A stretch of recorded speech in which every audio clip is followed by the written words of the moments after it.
મહાભારત યુદ્ધનો મુખ્ય કારણ પાંડવો અને કૌરવો વચ્ચે સત્તા માટેનો સંઘર્ષ હતો.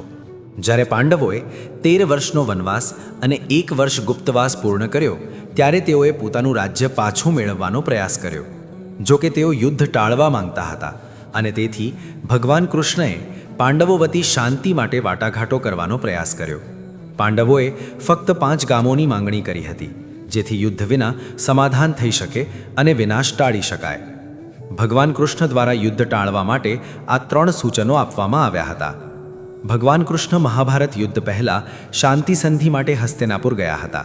તેમણે 3 સૂચનો આપ્યા હતા જેનાથી અનિવાર્ય યુદ્ધ રોકી શકાયું હોત.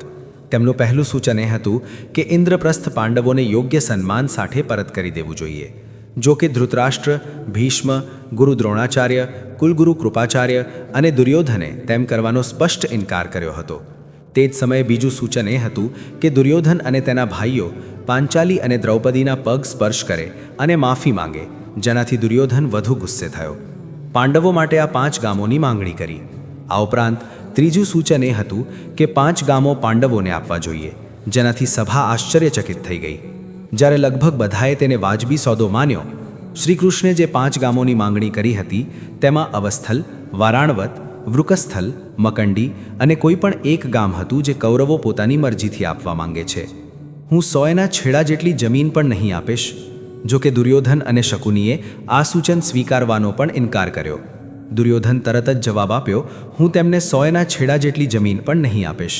આ ઉપરાંત તેણે શ્રીકૃષ્ણને કબજે કરવાનો પ્રયાસ કરીને પોતાની મૂર્ખતા સાબિત કરી, જેનાથી શ્રીકૃષ્ણ ગુસ્સે થયા અને તેમણે કહ્યું કે યુદ્ધ અને કૌરવોનો વિનાશ નિશ્ચિત છે.